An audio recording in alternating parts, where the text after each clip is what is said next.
नमस्कार दोस्तों। आज के वीडियो में हम बात करने वाले हैं पेंटोप्राजोल व डोमपेरिडोन कैप्सूल के बारे में। आज हम जानेंगे कि ये कैप्सूल कौन सी कैटेगरी की दवा है, इसके कौन कौन से पॉपुलर ब्रांड नेम मार्केट में आते हैं, इस दवा का उपयोग कहाँ कहाँ किया जाता है, इसके क्या क्या साइड इफ़ेक्ट है, इस दवा को कितनी मात्रा में और कब लेना चाहिए और इस दवा को लेते समय क्या क्या सावधानियां रखनी चाहिए। तो ये सभी बातें जानने के लिए वीडियो को पूरा देखें, जिससे आपके सारे कंसेप्ट क्लियर हो सके।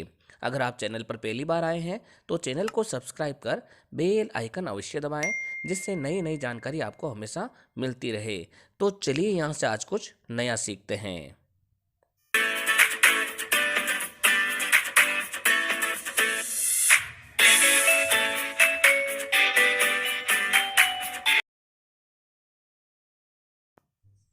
दोस्तों, पेंटोप्राजोल व डोमपेरिडोन दो दवाओं का कॉम्बिनेशन है, जिसमें पेंटोप्राजोल एक प्रोटॉन पंप इनहिबिटर की तरह कार्य करता है, जिसे हम पीपीआईज भी कहते हैं, तथा डोमपेरिडोन एंटीमेटिक तथा साथ ही D2 रिसेप्टर एंटागोनिस्ट है, जो एक प्रकार की प्रोकाइनेटिक दवा है। यानी कि ये हमारे शरीर में वोमिटिंग को रोकती है तथा पेट में अपर डाइजेस्टिव ट्रैक्ट पर कार्य करते हुए भोजन को नीचे की तरफ मूवमेंट कराती है। ये आपको टेबलेट तथा कैप्सूल दोनों ही फॉर्म में आसानी से मिल जाती है और इसकी फॉर्म में एसआर फॉर्म यानी कि सस्टेन रिलीज फॉर्म भी अवेलेबल है तथा एंटेरिक कोटेड फॉर्म भी अवेलेबल है।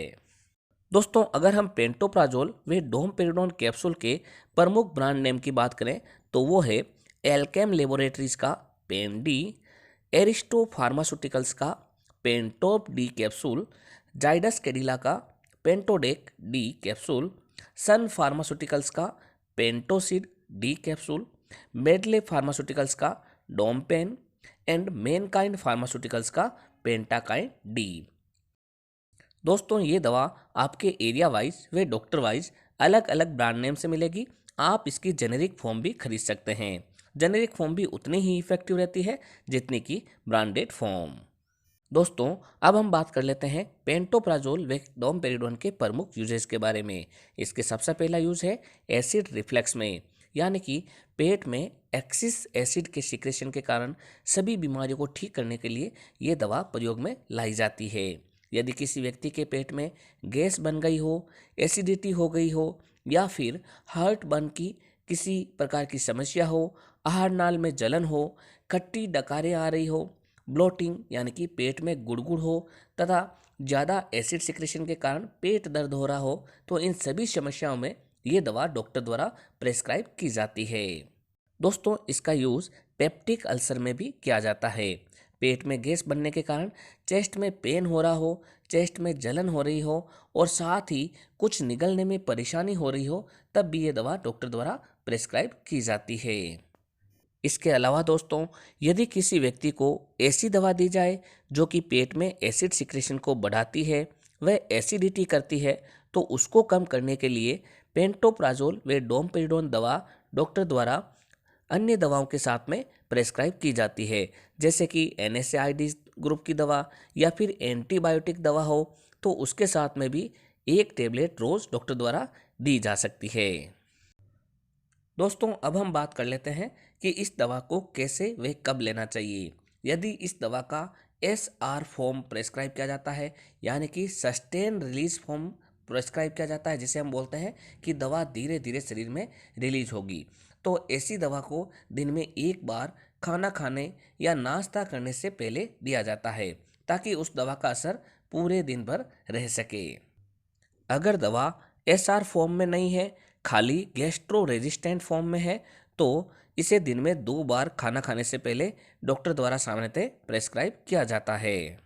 दोस्तों, अब हम बात कर लेते हैं कि पेंटोप्राजोल व डोमपेरिडोन के कारण क्या क्या साइड इफ़ेक्ट हो सकते हैं। इस दवा को लेते समय सामान्यतः दस्त का लगना, पेट में दर्द रहना, मुंह में सूखापन रहना, सिर दर्द रहना, डिजीनेस, वीकनेस व चक्कर आना जैसे सामान्य लक्षण या साइड इफ़ेक्ट हो सकते हैं। दोस्तों, इसके अलावा अगर आपको कोई भी अनवांटेड इफेक्ट लगे तो इस दवा को तुरंत बंद कर अपने डॉक्टर से मिलना चाहिए, जिससे आपको फर्दर ट्रीटमेंट दिया जा सके।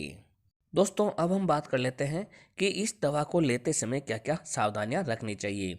इस दवा का बेस्ट रिजल्ट पाने के लिए स्पाइसी फूड, तली हुई चीज़ें या स्मोकिंग आदि मरीज को नहीं करना चाहिए। अगर इसको लंबे समय तक ले रहे हैं तो इसके साथ में कैल्शियम व मैग्नीशियम का सप्लीमेंट अवश्य लेना चाहिए, क्योंकि लंबे समय तक लेने पर शरीर में मैग्नीशियम की कमी हो जाती है तथा हड्डियां भी कमज़ोर हो जाती है। इसके अलावा दोस्तों, जब कभी भी इस दवा को एंटासिड के साथ में लें तो एंटासिड को दवा लेने से 2 घंटे पहले या 2 घंटे बाद में लेना चाहिए, जिससे दोनों का असर आ सके। तो दोस्तों, ये थी जानकारी पेंटोप्राजोल व डोमपेरिडोन कैप्सूल के बारे में। जब भी कोई दवा लें तो अपने डॉक्टर की सलाह से ही लें।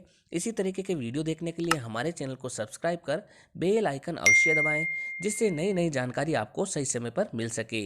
एक बार फिर मिलते हैं एक नई दवा की जानकारी लेकर एक नई वीडियो के साथ। तब तक के लिए धन्यवाद।